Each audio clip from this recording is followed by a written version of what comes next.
Hello everyone, welcome to the third episode of the second season of Art Trouble Cast. Today we will talk about the great return of Bauhaus design.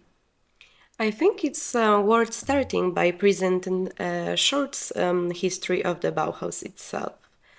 Let's go back to the sources. Bauhaus is a German arts and crafts school founded in 1919 in Weimar by the architect Walter Gropius.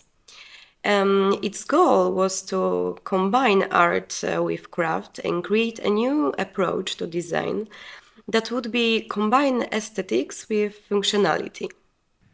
Figures such as Paul Klee, Wassily Kandinsky, Ludwig van der Rohe, and Marcel Breuer taught at the school. Bauhaus gained international popularity, although its activities were ended in 1933 due to the political situation in Germany. You know what I mean? Its influence endured, however, as the school's ideas spread around the world, particularly in the United States, where many faculty and students moved after the school closed. The main assumption of Bauhaus were functionality. The projects were primarily supposed to be useful and respond to the needs of users. Second, the simplicity of form. Unnecessary decorations were avoided, focusing on clean lines and geometric shapes.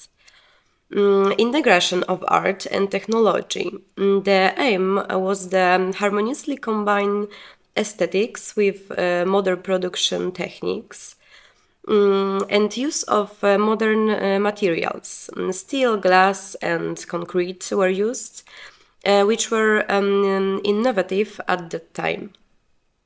It was believed that modern technologies and industrial materials such as steel or glass could be used to create beautiful and functional objects. Iconic designs were created then, such as the Wassily Breuer chair or Ron Arad lamps.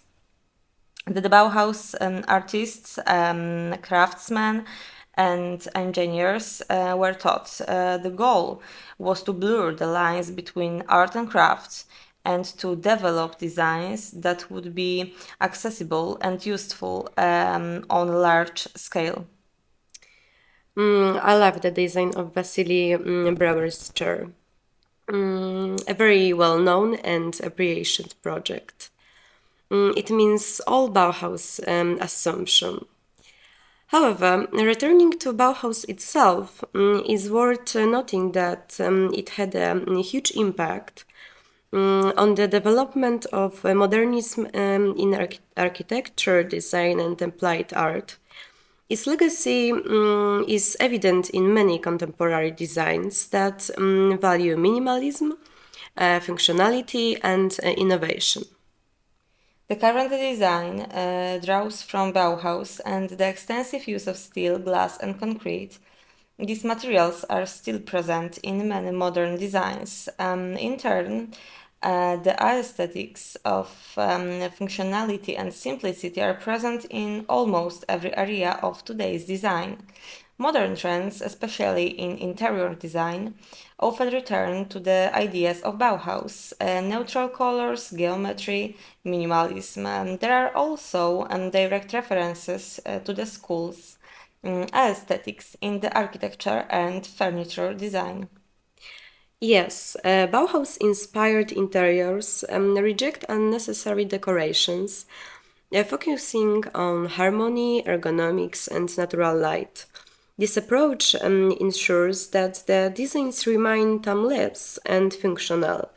In addition, it's important that Bauhaus teaching methods, combining theory with practice and integrating various fields of art and craft, have influenced the curricula of many contemporary art schools around the world. The Bauhaus aesthetic, although extremely innovative and influential for its area, lost popularity for several reasons. After World War II, new movements emerged in Europe that began to promote a more expressive and subjective approach to art and design, e.g., expressionism, surrealism, pop art.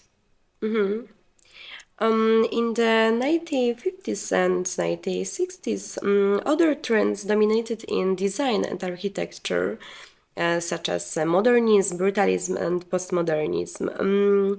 These styles were more diverse in aesthetics and used new materials and technologies.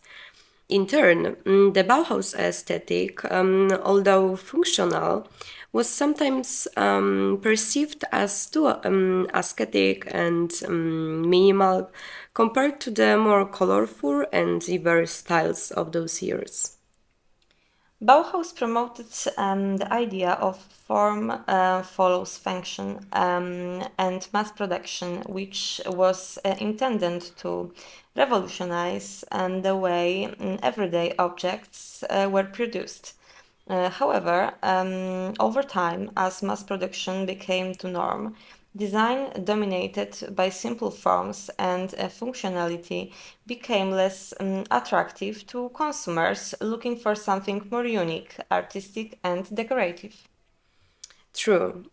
Some critics argue that the Bauhaus aesthetic was too cold and impersonal, leading to a search for styles that offered greater variety and individualism. Many people began to prefer more cozy and ornate interiors. Over the years, the Bauhaus aesthetic became a symbol of the interwar years, and after the war, many people began to long for more decorative and Baroque forms. In the 1970s and 1980s, postmodernism began to criticize the austerity of modernism, including Bauhaus, and introduced historical elements and eclecticism. Nowadays, Bauhaus is coming back into vogue again.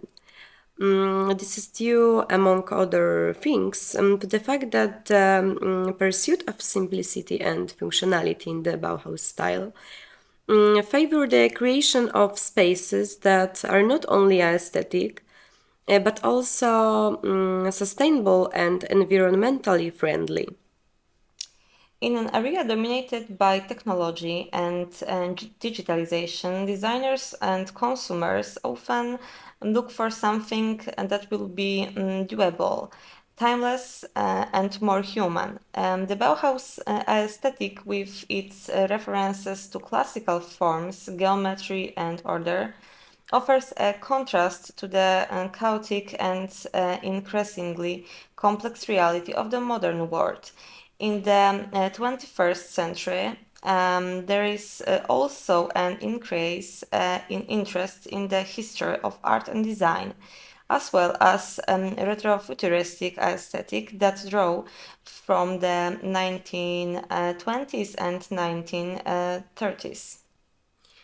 Bauhaus inspired designs appear in many films, advertisements, fashion, and interior design, which contributes to the growing popularity of this aesthetic. As a result, Bauhaus is not only returning as a fashion trend, but also as a design philosophy that responds to contemporary aesthetic and functional needs. It's worth remembering that it was a total school. At the Bauhaus, not only architecture was taught, but also painting, graphics, sculpture, crafts, photography, and even theater set design. All these areas were to cooperate to create a current wall. Yes, it could be said that they continued the tradition of the Platonic Academy. Finally, I would like to add an interesting fact. Bauhaus became famous not only for its innovative design, but also for organizing legendary costume balls, which were an important element of the school's social life. I hope that today's episode will encourage you to get to know about house projects. Thank you for listening and see you next Tuesday.